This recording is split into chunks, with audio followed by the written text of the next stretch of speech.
नमस्कार दोस्तों, मैं कुलदीप राणा। आज की हमारी इस घटना की शुरुआत होती है उत्तर प्रदेश के प्रतापगढ़ जिले से। प्रतापगढ़ जिले में एक पतनपुरी नाम का गांव पड़ता है और इसी पतनपुरी गांव में रहने वाली रोशनी देवी जिसके पास अपनी 2 एकड़ जमीन भी होती है, अच्छा खासा एक घर भी होता है। और ये घर इस गांव से बाहर एक सड़क के किनारे पर होता है और इस घर के बगल में इसकी 2 दुकानें भी होती हैं, लेकिन आजकल वो दोनों दुकानें बंद पड़ी होती हैं। इसके पास एक कमरा भी खाली पड़ा होता है। अब रोशनी देवी इस बात को सोचने लग जाती है कि उसके पति की तो मौत हो चुकी है और कमाई का उसके पास इतना बड़ा कोई ज़रिया नहीं है। अगर मैं इन दोनों दुकानों को किराए पर दे देती हूँ और साथ में इस कमरे को भी किराए पर दे देती हूँ, तो इससे मेरे घर का गुज़ारा अच्छे तरीके से हो जाया करेगा। रोशनी देवी अब अपने पड़ोसियों को ये बात कहने लगती है कि अगर कोई दुकान को किराए पर लेना चाहता है या फिर मेरा कोई कमरा किराए पर लेना चाहता है, तो मुझे बता देना। और इस तरह से ये महिला अब अपने कामकाज में व्यस्त हो जाती है। रोशनी देवी के परिवार में सिर्फ इसका इकलौता ही बेटा होता है, जिसका नाम लक्की होता है। लक्की की उम्र केवल 7 साल की होती है। वह स्कूल में पढ़ने जाया करता था और इस तरीके से दिन गुजरते चले जाते हैं। आखिरकार एक ऐसी तारीख आ जाती है जिसमें 5 सितंबर 2025 का दिन होता है। सुबह के करीब 10 बजे के आसपास का वक्त होता है। रोशनी देवी अपने घर में कामकाज कर रही होती है। उसी समय इसकी एक पड़ोसन इसके घर पर आ जाती है, जिसका नाम रजनी होता है। रजनी इस महिला रोशनी को कहने लगती है कि देखो रोशनी, तुम्हारे पास अपनी 2 दुकानें खाली पड़ी हैं। अगर तुम इन दोनों दुकानों में से एक दुकान के अंदर अपनी किराने की दुकान खोल लेती हो, तो तुम्हारा काम अच्छा चल सकता है। ये बात रोशनी देवी को बेहद पसंद आ जाती है। रोशनी कहने लगती है कि इतने पैसे तो मैंने जोड़ रखे हैं, जिससे मेरी किराने की दुकान खुल सकती है। 2-4 दिनों में मैं अपनी किराने की दुकान खोल लूँगी। और इस तरह से ये रजनी देवी इसको 2-4 बातें कहने के बाद यहाँ से चली जाती है। 2-4 दिनों का वक़्त गुज़रने के बाद ही ये महिला जो रोशनी देवी होती है, अपने उस दुकान के अंदर किराने की दुकान खोल लेती है। और किराने की दुकान जैसे ही खुलती है, तो ये दुकान अच्छी-खासी भी चलने लगती है। ग्राहक इसकी दुकान पर आते-जाते रहते थे, क्योंकि दुकान सड़क के किनारे पर होती है और वहाँ से मुसाफिर भी आते-जाते रहते थे। और इस तरह से जब इसकी दुकान अच्छी-खासी चलने लगती है, तो ये महिला काफ़ी खुश रहने लग जाती है। लेकिन थोड़ा और वक़्त गुज़र जाने के बाद अब रोशनी देवी इस बात को सोचने लग जाती है कि वह घर में बिल्कुल अकेली रहती है और उसका समय भी नहीं कटता है। रात के समय उसका बिल्कुल भी मन घर के अंदर नहीं लगता है। रोशनी देवी अपने आप को बिल्कुल अकेला महसूस करने लग जाती है। इसका अकेलापन भी इसको काफ़ी परेशान करने लग जाता है। अब इसके बाद रोशनी देवी किसी गैर मर्द का सहारा लेने के बारे में सोचने लग जाती है और यही सबसे बड़ी गलती रोशनी की होती है। आखिरकार एक ऐसी तारीख आ जाती है जिसमें 22 सितंबर 2025 का दिन होता है। शाम के करीब 7 बजे के आसपास का वक़्त होता है और रोशनी देवी अपनी दुकान पर बैठी हुई थी। 1-2 कस्टमर भी वहाँ पर आए हुए थे। उनको सामान बेचने के बाद जैसे ही वो कस्टमर चले जाते हैं, तो रात के करीब 8 बजे के आसपास का वक़्त हो जाता है। उसी समय वहाँ पर एक ट्रक आकर रुक जाता है। दुर्भाग्यवश उस ट्रक के टायर के अंदर पंक्चर हो चुका होता है और उस ट्रक में से एक ट्रक ड्राइवर बाहर निकलता है, जिसका नाम राजकुमार होता है। राजकुमार जो कि देखने में काफ़ी युवा व्यक्ति होता है। राजकुमार इधर-उधर देखने लगता है, तो उसको बस एक ये किराने की दुकान दिखाई देती है। राजकुमार अपने ट्रक में से नीचे उतरता है और इस किराने की दुकान पर चलाता है। और जैसे ही किराने की दुकान के अंदर वो प्रवेश करता है, तो राजकुमार की नज़र रोशनी देवी पर पड़ जाती है। रोशनी देवी की खूबसूरती को देखकर ये जो ट्रक ड्राइवर होता है, राजकुमार, इस पर मंत्रमुग्ध हो जाता है। राजकुमार इसकी तरफ लगातार देखता चला जाता है और इसके बाद जब रोशनी की नज़र इस ट्रक ड्राइवर राजकुमार पर पड़ती है, तो रोशनी से पूछने लगती है कि क्या बात है साहब, आपको क्या लेना है? राजकुमार कहने लगता है कि मुझे एक ठंडा लेना है और साथ में कुछ चिप्स भी लेने हैं। ये महिला रोशनी देवी इसको ठंडा देती है और कुछ चिप्स भी दे देती है और इसके बाद जब राजकुमार इस महिला को कहने लगता है कि मुझे एक सिगरेट का पैकेट भी दे दो, तो ये महिला सिगरेट का पैकेट जैसे ही उठाकर इसको देने लग जाती है, तो वो सिगरेट का पैकेट नीचे गिर जाता है। और फिर ये महिला रोशनी देवी उस सिगरेट के पैकेट को उठाने के लिए जैसे ही नीचे झुकती है, तो राजकुमार को इसकी खूबसूरती, इसके शरीर की बनावट बेहद पसंद आ जाती है। राजकुमार तुरंत सोचने लग जाता है कि महिला बहुत खूबसूरत है और इसके साथ वक़्त गुज़ारने में ही फ़ायदा है। इसके बाद जो ये ट्रक ड्राइवर राजकुमार होता है, इससे बातचीत करने लग जाता है। बातों ही बातों में इसको पूछने लग जाता है कि तुम्हारा पति आजकल कहाँ रहता है? इसके बाद रोशनी देवी इसको कहने लगती है कि मेरे पति को गुज़रे हुए कई साल हो चुके हैं। मैं अपने घर में बिल्कुल अकेली रहती हूँ, साथ में मेरा एक बेटा रहता है जिसकी उम्र में केवल 7 साल है। अब तो राजकुमार का रास्ता बिल्कुल साफ हो चुका होता है। राजकुमार अब कहने लगता है कि मेरा ट्रक में जो है, यानी ट्रक के टायर में पंचर हो चुका है और मैं आपके घर में एक रात गुज़ारना चाहता हूँ। और जब ये बात इस महिला को कही जाती है, तो फिर ये महिला रोशनी देवी इस ट्रक ड्राइवर को कहने लग जाती है कि कोई बात नहीं साहब, तुम रात मेरे घर में गुजार सकते हो, वैसे भी मेरे घर के अंदर एक कमरा खाली पड़ा हुआ है। लेकिन राजकुमार के मन में कुछ और चल रहा होता है। अब राजकुमार भी बेहद खुश हो जाता है। दूसरी तरफ ये महिला रोशनी देवी भी इस बात को सोचने लग जाती है कि ये अजनबी मुसाफिर बिल्कुल अकेला है, क्यों ना इसके साथ वक़्त गुज़ार लिया जाए। और इस तरह से रोशनी देवी अब इस राजकुमार ट्रक ड्राइवर को अपने घर के अंदर ले जाती है। घर के अंदर ले जाने के बाद इसको वो कमरा दिखा दिया जाता है और राजकुमार को वो कमरा देखते ही पसंद आ जाता है। लेकिन राजकुमार तो आज रात इसका फ़ायदा उठाना चाहता था। इसके बाद ये महिला रोशनी देवी ट्रक ड्राइवर राजकुमार को कहने लगती है कि देखो रात के 9 बज चुके हैं, मुझे अपनी दुकान बंद करनी है, मैं अभी दुकान बंद करके आती हूँ। अब रोशनी देवी अपनी दुकान को बंद करती है, दुकान को बंद करने के बाद फिर से अपने घर के अंदर चली जाती है। घर का मुख्य दरवाज़ा अंदर से बंद कर लिया जाता है। इसके बाद रोशनी देवी ने पहले ही अपने बेटे को सुला दिया होता है। रोशनी देवी अब इसके पास आती है, इसको खाना भी खिलाती है और खाना खिलाने के बाद वह कहने लगती है कि मैं अपने कमरे के अंदर जाकर सो रही हूँ, तुम भी आराम से सो जाओ। लेकिन राजकुमार जो ट्रक ड्राइवर होता है वहीं पर इसका हाथ पकड़ लेता है और इस महिला रोशनी देवी को कहने लगता है कि मैं तुम्हारे साथ आज अपना वक्त गुजारना चाहता हूँ। ये महिला भी देखते ही हंस पड़ती है और अब राजकुमार का रास्ता बिल्कुल साफ हो चुका होता है। राजकुमार इसको कहने लगता है कि तुम्हारे साथ वक्त गुजार कर मैं तुम्हें पैसे दूंगा। अब ये महिला लालची भी होती है और लालच की वशीभूत होकर ये महिला रोशनी देवी राजकुमार की सारी शर्तों को मंजूर कर लेती है और अब इसके बाद राजकुमार इसी कमरे के अंदर रोशनी देवी को लेकर चला जाता है और फिर इन दोनों के बीच गलत रिश्ते कायम होने लग जाते हैं। ये गलत रिश्ते तब तक बनाए जाते हैं जब तक दोनों का मन शांत नहीं होता है। लेकिन जब दोनों गलत रिश्ते बना रहे होते हैं तो वहां पर एक बहुत ही बड़ी घटना घट जाती है। रिश्ते बनाते वक्त कॉन्डम फट जाता है और कॉन्डम फटने के बाद भी ये इस गलत काम को लगातार करते रहते हैं। लेकिन रोशनी देवी नहीं जानती थी कि इस कॉन्डम के फटने से आगे भविष्य में चलकर क्या होने वाला है। और जैसे इनका ये काम खत्म हो जाता है तो पूरी रात गुजार ली जाती है और जैसे ही सुबह का वक्त होता है तो सुबह के समय ये ट्रक ड्राइवर राजकुमार इसको 2000 रुपए दे देता है, जिसकी वजह से रोशनी देवी बेहद खुश हो जाती है। राजकुमार इसको कहने लगता है कि अब तो जब भी मुझे वक्त मिलेगा मैं तुम्हारे घर पर तुम्हारे साथ वक्त गुजारने आ जाया करूंगा। यहाँ पर रोशनी देवी भी मना नहीं करती है। रोशनी इस बात को सोचने लग जाती है कि ये एक अजनबी मुसाफिर है, ना ही हमारे गांव का है और ये बात किसी को भी पता तक नहीं चलेगी। होने वाला भी यही होता है। और इस तरह से अब तो राजकुमार हर रात इसके घर पर आता था, इसके साथ रात गुजारता था, कुछ पैसे देता था और इसके घर से चला जाया करता था। रोशनी देवी भी खुश रहने लग जाती है, राजकुमार भी खुश रहने लग जाता है। लेकिन रोशनी नहीं जानती थी कि आगे चलकर भविष्य में उसके साथ क्या होने वाला है। दिन गुजरते चले जाते हैं। अब एक ऐसी तारीख आ जाती है जिसमें 5 अक्टूबर 2025 का दिन होता है। सुबह के करीब 10 बजे के आसपास का वक्त होता है। राजकुमार ट्रक ड्राइवर अपने एक दोस्त गुलशन के साथ बैठा हुआ था। ये दोनों बैठकर पार्टी कर रहे होते हैं और पार्टी करते समय राजकुमार अपने दोस्त को कहने लगता है कि थोड़ी सी शराब भी मंगवा लो और फिर इसके बाद इसका दोस्त गुलशन वहां पर शराब मंगवा लेता है। कुछ देर बैठकर दोनों शराब पीते हैं और जब दोनों को गहरा नशा हो जाता है तो नशे की हालत में राजकुमार कहने लगता है कि एक महिला मेरे संपर्क में है। वो महिला रोशनी देवी है और उस गांव में रहती है। देखने में काफी खूबसूरत महिला है। मैं उसके घर जो है हर रोज रात के समय जाता हूँ। अब जैसे ये बात गुलशन को बोली जाती है तो गुलशन भी कहने लगता है कि देखो दोस्त, मैं भी उसके साथ वक्त गुजारना चाहता हूँ। लेकिन यहाँ पर राजकुमार को लालच आ जाता है। राजकुमार कहने लगता है कि वो औरत एक रात के कम से कम 2000 रुपए लेती है। अब जैसे ये बात बोली जाती है तो गुलशन इस बात को मान जाता है। गुलशन कहने लगता है कि मैं उसे 2000 रुपए देने के लिए तैयार हूँ। अब इसके बाद ये इसका दोस्त राजकुमार गुलशन को कहने लगता है कि चलो मैं अभी उसके पास फोन कॉल करता हूँ, एक बार उससे बात करके पूछ लेता हूँ।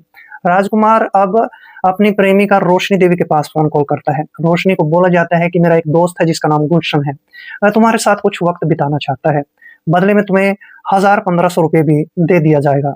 और इस तरह से रोशनी देवी लालच की वशीभूत होकर अब राजकुमार को कहने लगती है कि चलो कोई बात नहीं, तुम आज रात मेरे घर पर आ जाना।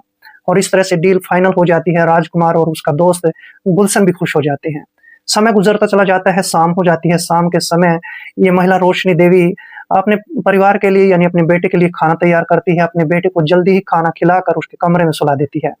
और जैसे रात के करीब 8 बजे के आसपास का वक्त होता है तो रोशनी देवी अब राजकुमार के पास फोन कॉल करती है। राजकुमार को कहती है कि रात के करीब 10 बजे के आसपास तुम अपना ट्रक लेकर गांव के बाहर मेरे घर पर आ जाना और इसके बाद जब ये बातें बोल दी जाती है तो राजकुमार करीब 9:30 बजे के आसपास अपने दोस्त गुलशन के पास फ़ोन कॉल करता है, उसको अपने पास बुला लेता है। दोनों दोस्त ट्रक में बैठ जाते हैं और फिर ट्रक चलना शुरू हो जाता है। रात के करीब 10 बजे के आसपास ये दोनों ट्रक लेकर अब इस महिला रोशनी देवी के घर के दरवाजे पर आ जाते हैं। घर का दरवाज़ा खटखटाया जाता है और फिर रोशनी देवी अपने घर का दरवाज़ा खोल देती है। रोशनी देखती है कि आज राजकुमार के साथ गुलशन भी आया हुआ था। गुलशन राजकुमार से भी काफ़ी हैंडसम नौजवान लड़का होता है।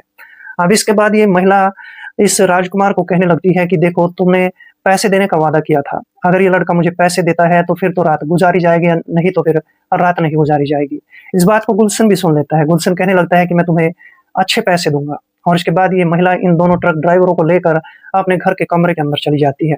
कमरे के अंदर जाने के बाद ये दोनों ट्रक ड्राइवर इस महिला रोशनी देवी के साथ गलत रिश्ते कायम करने लग जाते हैं। और गलत रिश्ते बनाते वक़्त आज भी एक घटना घट जाती है। आज भी वो कॉन्डोम फट जाता है और फिर भी कॉन्डोम फटने के बाद ये महिलाएँ इन दोनों के साथ इस गलत काम को करती रहती है। ये तीनों मिलकर इस गलत काम को तब तक करते हैं जब तक इन तीनों का मन नहीं भर जाता है। और जैसे इन तीनों का मन भर जाता है तो इसके बाद राजकुमार इस महिला को कुछ पैसे देता है, साथ में गुलशन भी इसको कुछ पैसे देता है। और फिर इसके बाद गुलशन तो घर से बाहर आ जाता है, लेकिन राजकुमार इस महिला को कहने लगता है कि अगर तुम चाहो तो तुम मालामाल हो सकती हो। अब इस महिला के मन में और भी लालच आ जाता है। ये महिला रोशनी देवी राजकुमार ट्रक ड्राइवर को कहने लगती है कि मैं मालामाल कैसे हो सकती हूँ। राजकुमार कहने लगता है कि मेरे पास बहुत सारे ट्रक ड्राइवर हैं और वो ट्रक ड्राइवर एक-एक रात तुम्हारे घर पर अपना वक़्त गुज़ारने आएँगे तो तुम मालामाल हो सकती हो। अब इस महिला के मन में काफ़ी लालच पैदा हो जाता है। ये महिला रोशनी देवी उस ट्रक ड्राइवर राजकुमार को कहने लगती है कि मुझे तुम्हारी सारी शर्तें मंज़ूर हैं। लेकिन राजकुमार कहने लगता है कि मुझे 20% हिस्सा चाहिए, 20% कमीशन चाहिए। फिर भी ये महिला इस बात को स्वीकार कर लेती है। और इस तरह से आज की रात में राजकुमार और ये दूसरा इसका दोस्त गुलशन यहाँ से बड़ी आसानी से निकल कर चले जाते हैं। और इस तरह से अब तो राजकुमार और इसका दोस्त गुलशन हर रात इसके घर पर आते थे, इसके साथ वक़्त गुज़ारते थे और वक़्त गुज़ारने के बाद इसको कुछ पैसे देते थे और पैसे देने के बाद यहाँ से चले जाया करते थे। और इस तरीके से कुछ वक़्त गुज़रने के बाद आखिरकार एक ऐसी तारीख आ जाती है जिसमें 23 अक्टूबर 2025 का दिन आ जाता है। शाम के करीब 7 बजे के आस-पास का वक़्त होता है। रोशनी देवी अपने घर के अंदर काम-काज कर रही होती है। उसी समय इसकी पड़ोसन रजनी देवी भी इसके घर पर आ जाती है। रजनी और रोशनी देवी ये दोनों बैठकर बातचीत करने लगती है। रजनी रोशनी को कहने लगती है कि आजकल रोशनी तू बेहद खुश रहती है, आखिर बात क्या है? तेरे पास अच्छे खासे पैसे भी आने लगे हैं, तू दुकान भी बहुत कम खोलने लगी है। अब इसके बाद रोशनी अपनी इस पड़ोसन रजनी को कहने लगती है कि देखो, मेरा एक बहुत ही अच्छा व्यापार चल पड़ा है और उस व्यापार के ज़रिए मैं अच्छे खासे पैसे कमा लेती हूँ। रजनी इसको पूछने लगती है कि ऐसा कौन-सा तेरा व्यापार है जिसके कारण तू अच्छे खासे पैसे कमा लेती है? रोशनी अब अपना भेद खोलते हुए इस महिला रजनी को कहने लगती है कि अगर तुम भी मेरे साथ इस व्यापार को करना चाहती हो, तो अच्छे खासे पैसे कमा सकती हो। अब रोशनी देवी अपना पूरा भेद खोलते हुए इस महिला रजनी को कहती है कि मेरे घर पर अच्छे खासे ट्रक ड्राइवर आते हैं, मुझे बहुत अच्छे खासे पैसे देते हैं और मैं उनके साथ वक़्त गुज़ार लेती हूँ। रजनी जैसे ही अपनी इस पड़ोसन रोशनी की इन सारी बातों को सुनती है तो बड़ी दंग रह जाती है। रजनी कहने लगती है कि मैं ऐसा कोई भी काम-काज करने वाली नहीं हूँ, मैं तुम्हारे घर से जा रही हूँ। और इस तरह से रजनी अब रोशनी देवी के घर से उठती है और अपने घर पर आ जाती है। लेकिन औरतों के पेट में कोई भी बात नहीं पचती है और रजनी जैसे ही अपने घर पर आती है तो अपने पति रणजीत को कहने लगती है कि जो हमारी पड़ोसन है, जिसका नाम रोशनी देवी है, उसके घर पर बहुत सारे ट्रक ड्राइवर आते हैं। वह उनके साथ वक़्त गुज़ारती है और वे ट्रक ड्राइवर उसको अच्छे खासे पैसे देते हैं। आज उसने खुद ही ये बातें बताई हैं। रणजीत जैसे अपनी पत्नी की इन बातों को सुनता है तो सोचने लग जाता है कि उसका मुझे भी फ़ायदा उठाना चाहिए और जैसे ही करीब रात के 9:30 बजे के आस-पास का वक़्त होता है, तो रणजीत सिंह अपनी पत्नी रजनी को कहने लगता है, देखो रजनी, मुझे आज खेत में ज़रूरी काम है। मुझे खेतों में पानी चलाना है और मैं खेत में जा रहा हूँ। ये 2 बातें कहने के बाद रणजीत अपने घर से बाहर निकल जाता है और फिर थोड़ी देर के बाद उस महिला रोशनी देवी के घर पर चला जाता है। रोशनी देवी के घर का दरवाज़ा खटखटाया जाता है और रोशनी अपने घर का दरवाज़ा खोल देती है। रोशनी देखती है कि उसके घर के ठीक सामने उसका पड़ोसी रणजीत सिंह खड़ा होता है। रणजीत को देखकर वह महिला काफ़ी चौंक जाती है, काफ़ी हैरान हो जाती है। रणजीत इसके बाद घर के अंदर प्रवेश कर जाता है और इस महिला रोशनी देवी को कहने लगता है कि देखो रोशनी, तुम ये सारे गलत काम करना छोड़ दो, नहीं तो मैं गाँव के सरपंच अमृत सिंह को तुम्हारी पूरी कहानी सुना दूँगा। अब रणजीत भी इस महिला को कहने लगता है कि अगर तुम मेरे साथ भी वक़्त गुज़ार लेती हो, तो फिर मैं ये बात गाँव के सरपंच अमृत सिंह को नहीं बताऊँगा। और इस तरह से ये महिला बेहद खुश हो जाती है। रोशनी देवी कहने लगती है कि अगर तुम भी बहती गंगा में डुबकी लगाना चाहते हो, तो लगा सकते हो। और इसके बाद रंजीत भी बेहद खुश हो जाता है। इन दोनों का प्लान बनकर तैयार हो जाता है और फिर रोशनी देवी इस रंजीत को लेकर अपने कमरे के अंदर चली जाती है। और फिर इन दोनों की रज़ामंदी से इन दोनों के बीच गलत रिश्ते कायम होने लग जाते हैं। ये गलत काम तब तक किया जाता है जब तक दोनों का मन शांत नहीं हो जाता है, दोनों का मन खुश नहीं हो जाता है। और जैसे दोनों का मन खुश हो जाता है तो इसके बाद रणजीत इसके घर से बाहर निकलता है और अपने खेत में चला जाता है। अब तो रणजीत सिंह भी हर तीसरे-चौथे दिन इसके घर पर आने-जाने लग जाता है। वह इस महिला के साथ वक़्त गुज़ारने लग जाता है। दूसरी तरफ राजकुमार और उसका दोस्त गुलशन भी इसके घर पर आते थे, वक़्त गुज़ारते थे। साथ में कुछ ट्रक ड्राइवर भी इसके घर पर आते थे, इसको पैसे देते थे और रोशनी देवी के साथ वो भी वक़्त गुज़ार लिया करते थे। सब कुछ ठीक-ठाक चल रहा होता है, लेकिन रोशनी नहीं जानती थी कि अब आगे चलकर उसके साथ क्या होने वाला है। लेकिन कुछ दिनों का वक़्त गुज़रने के बाद एक ऐसी तारीख़ आ जाती है जिसमें 12 नवंबर 2025 का दिन आ जाता है। सुबह के करीब 10 बजे के आस-पास का वक़्त होता है। रोशनी देवी अपनी दुकान पर बैठी हुई थी और ग्राहकों को कुछ सामान बेच रही होती है। उसी समय उसको वहाँ पर चक्कर से आने महसूस होने लगते हैं और ये चक्कर इतने ज़्यादा आने लग जाते हैं कि इसकी साँसें भी फूलने लग जाती हैं। अब रोशनी देवी सोचने लगती है कि उसकी तबीयत आज बेहद ख़राब है। क्यों ना शहर में जाकर उसको एक बार अपने शरीर का चेकअप करवा लेना चाहिए। अब इसके बाद रोशनी देवी अपनी दुकान को बंद करती है और फिर शहर में चली जाती है। शहर में जाकर वह किसी अच्छे से हॉस्पिटल में पहुँच जाती है। वहाँ डॉक्टरों से कहने लगती है कि मेरी तबीयत बेहद ख़राब रहती है। मुझे अपना सारा चेकअप करवाना है। और इसके बाद डॉक्टर लोग इसका एक मेडिकल चेकअप करते हैं और कहते हैं कि कल यहाँ पर आ जाना और उसके बाद तुम्हारी रिपोर्ट देखकर तुम्हें सब कुछ पता चल जाएगा। एक दिन का वक़्त गुज़रने के बाद अब दूसरे दिन ये महिला रोशनी देवी हॉस्पिटल में जाती है और डॉक्टर जब रिपोर्ट को देखते हैं तो डॉक्टरों के बेहोश उठ जाते हैं। डॉक्टर इस महिला रोशनी देवी को कहने लगते हैं कि तुम्हारी रिपोर्ट बेहद खराब आई है। तुम्हें एड्स हो चुका है। अब जैसे एड्स जानलेवा बीमारी की बात इस महिला को सुनाई देती है तो इसके पैरों के नीचे से ज़मीन खिसक जाती है। फिर भी ये महिला रोशनी देवी हिम्मत से काम लेती है। डॉक्टरों को कहने लगती है कि मेरे घर पर कुछ ट्रक ड्राइवर आते थे जिनके साथ मैं अपना वक़्त गुज़ारा करती थी। अब ये डॉक्टर साहब इसको कहने लगते हैं कि ट्रक ड्राइवरों के साथ तुमने वक़्त गुज़ारा है जिसकी वज़ह से तुम्हें एड्स हो चुका है और भविष्य में तुम्हारे पास इतना वक़्त नहीं बचा है। फिर भी ये महिला हिम्मत से काम लेते हुए डॉक्टरों से कुछ दवाइयाँ लेती है और दवाइयाँ लेने के बाद अपने घर पर आ जाती है। अब ये महिला बिल्कुल अकेली पड़ चुकी होती है, ऊपर से इसको जानलेवा बीमारी भी लग चुकी होती है। यह सोचने लगती है कि क्यों ना अपनी पड़ोसन रजनी के पास फ़ोन कॉल कर लिया जाए और उससे बातचीत कर ली जाए। इस तरह से अब रोशनी देवी अपनी उस पड़ोसन रजनी के पास फ़ोन कॉल करती है, उसको कहती है कि तुम मेरे घर पर आ जाओ, तुमसे कुछ ज़रूरी बातें करनी है। रजनी अपने घर से निकलती है और शाम के समय इसके घर पर आ जाती है। फिर इसके बाद रोशनी देवी से पूछा जाता है कि आखिर क्या बात है, तुम काफ़ी कमज़ोर हो चुकी हो। तो रोशनी देवी अपनी सहेली रजनी को कहने लगती है कि रजनी, मुझे जानलेवा बीमारी हो गई है। मैं ट्रक ड्राइवरों के साथ अपना वक़्त गुज़ारा करती थी जिसकी वज़ह से मुझे एड्स हो गया है। अब जैसे एड्स की बात रजनी देवी सुनती है तो रजनी कहने लगती है कि तुम्हारे साथ तो उठने-बैठने में भी फ़ायदा नहीं है। और इस तरह से रजनी उसी समय इसके घर से उठती है और उठने के बाद अपने घर पर वापस आ जाती है। फिर इसके बाद रजनी अपने पति रणजीत सिंह को कहने लगती है कि देखो, जो हमारी पड़ोसन है रोशनी देवी, उसको एड्स हो चुका है।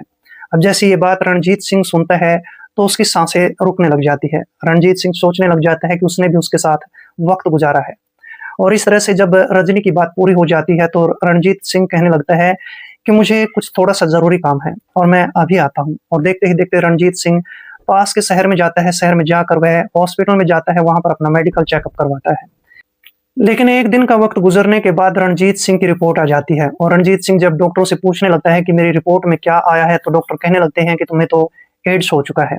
रणजीत सिंह एड्स जैसी जानलेवा बीमारी के बारे में जब सुनता है तो उसके पैरों के नीचे से ज़मीन खिसक जाती है और रणजीत सिंह इस बात को सोचने लग जाता है कि ये जो एड्स जैसी जानलेवा बीमारी लगी है, ये रोशनी की वज़ह से लगी है। और इस तरह से रणजीत सिंह अब गाँव में आ जाता है।